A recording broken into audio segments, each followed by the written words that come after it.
Hello बच्चों, let's read the question. So the question says select the incorrect statement about Kolb's reaction. यानी इस question में हमें incorrect statement बतानी है कॉल्ब्स रिएक्शन के बारे में कि यानी जो हमें चार स्टेटमेंट्स नीचे दी गई हैं उनमें से कॉल्ब्स रिएक्शन के बारे में क्या स्टेटमेंट गलत कह रही है। तो इस क्वेश्चन का जो की कंसेप्ट हो जाएगा वो हमारा कॉल्ब्स रिएक्शन ही हो जाएगा कि हमें इस क्वेश्चन को करने के लिए कॉल्ब्स रिएक्शन की जानकारी होनी चाहिए कि कॉल्ब्स रिएक्शन में आखिर हमारा क्या रिएक्टेंट होता है, क्या प्रोडक्ट बनता है, ये सब हमें पता होना चाहिए। तो सबसे पहले कॉल्ब्स रिएक्शन को जब हम प्रोसीड कराते हैं तो हम सबसे पहले फिनॉल के साथ NaOH का रिएक्शन कराते हैं जिससे हमें मिलता है हमारा सोडियम फिनॉक्साइड। यहाँ पे हमारा सोडियम फिनॉक्साइड मिल गया हमें।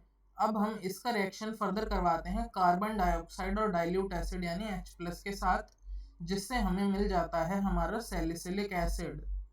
ये बन गया हमारा सैलिसिलिक एसिड, या फिर इसका कॉमन नेम तो सैलिसिलिक एसिड है हमारा, इसे हम कॉमन नेम कहते हैं सैलिसिलिक एसिड, सैलिसिलिक एसिड। और इसका जो IUPAC नेम है या फिर जो इसका IUPAC नेम है वो है ऑर्थो हाइड्रोक्सी बेंजोइक एसिड। कि जो बेंजोइक एसिड है हमारा, यानी ये हमारा बेंजोइक एसिड हो गया, इसकी ऑर्थो पोजीशन पर, ये हमारी ऑर्थो पोजीशन हो गई, तो इसकी ऑर्थो पोजीशन पर लगा है हमारा हाइड्रोक्सी ग्रुप यानी OH ग्रुप। तो ये हमारा इसका IUPAC नेम हो गया, इसे हम IUPAC नेम से बोलते हैं ऑर्थो हाइड्रोक्सी, यहाँ पे लिख देते हैं हम इसे ऑर्थो हाइड्रोक्सी बेंजोइक एसिड और ऑर्थो हाइड्रोक्सी बेंजोइक एसिड। ये हमारा ऑर्थो हाइड्रोक्सी बेंजोइक एसिड मिल गया हमें, ठीक है। ये हमारा ऑर्थो हाइड्रोक्सी बेंजोइक एसिड कह लो इसे, या फिर इसे कह लो सैलिसिलिक एसिड। तो अब हम ऑप्शन सी में पढ़ते हैं कि ortho hydroxy benzoic acid is formed as the main product. तो हाँ, ये बात तो बिल्कुल सही है। डी ऑप्शन कह रहा है कि salicylic acid is formed as the main product. तो ये बात भी बिल्कुल सही है क्योंकि दोनों चीजें सेम ही तो हैं। अब हम ऑप्शन ए की बात करते हैं, वो कह रहा है कि phenoxide ion is less reactive than phenol towards electrophilic aromatic substitution.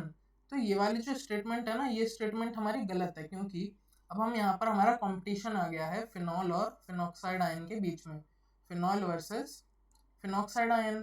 तो जब हम इनके रेजोनेटिंग स्ट्रक्चर बनाते हैं तब हमें ये ऑब्जर्व होता है कि जब इसका रेजोनेटिंग स्ट्रक्चर बनेगा हमारा फर्दर, तो हम इसे ऐसे दिखा देते हैं कन्वीनियंस के लिए कि ये हमारा ऐसे, हमने यहाँ पे 3 बॉन्ड दिखा दिए इसके, ठीक।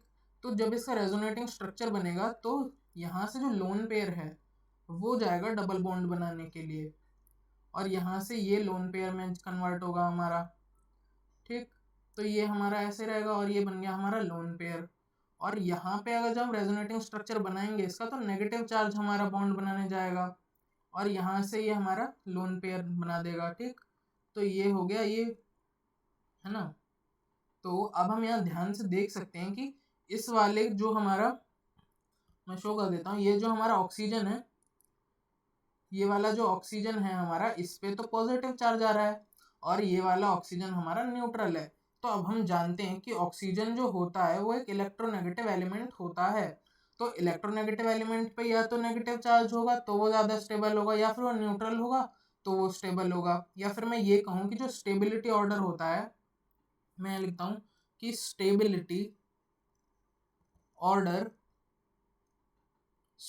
ऑर्डर हमारा ये होना चाहिए किसी भी, हम यहाँ पे ऑक्सीजन की बात कर लेते हैं। ऑक्सीजन के लिए जो स्टेबिलिटी ऑर्डर हो जाएगा वो हो जाएगा कि ऑक्सीजन पर नेगेटिव चार्ज सबसे ज़्यादा स्टेबल, उसके बाद ऑक्सीजन न्यूट्रल स्टेबल, और सबसे लास्ट में ऑक्सीजन के ऊपर पॉजिटिव चार्ज लीस्ट स्टेबल हो जाएगा। यानी तो इन दोनों में से दिस और दिस, यानी ये फिनॉल का रेजोनेटिंग स्ट्रक्चर और ये फिनॉक्साइड का रेजोनेटिंग स्ट्रक्चर, इनमें से हमारा फिनॉक्साइड का रेजोनेटिंग स्ट्रक्चर ज़्यादा स्टेबल हो जाएगा, इसीलिए ये हमारा ज़्यादा रिएक्टिव होगा।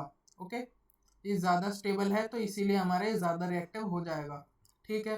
तो अब हम ये जो हमारा ऑप्शन ए है, ये कह रहा है कि phenoxide ion is less reactive. तो ये बात तो बिल्कुल गलत है कि phenoxide ion less reactive, phenoxide ion तो बिल्कुल ज़्यादा रिएक्टिव हो जाएगा फिनॉल से इलेक्ट्रोफिलिक एरोमेटिक सब्स्टिट्यूशन के लिए। तो इसलिए हमारा ऑप्शन ए गलत हो, इसीलिए ऑप्शन ए की स्टेटमेंट जो है हमारी वो गलत हो जाएगी। और ऐसे हमारा ऑप्शन बी बोल रहा है कि a weak electrophile CO2 is used in the reaction. तो हाँ बिल्कुल सही बात है, हम यहाँ देख सकते हैं कि हमारा कार्बन डाइऑक्साइड यूज हो रहा है और कार्बन डाइऑक्साइड हमारे एक वीक इलेक्ट्रोफाइल होता है, ये भी हमें पता है बात, तो ये भी हमारा सही हो जाएगा स्टेटमेंट। तो हमसे बोला था कि इनकरेक्ट स्टेटमेंट बताओ कि कौन सी है, तो हमें पता चल गया कि स्टेटमेंट जो ए में दे रखी है हमारी वो इनकरेक्ट स्टेटमेंट है। So option A will be the correct answer to this problem. I hope you understood it well. Best of luck.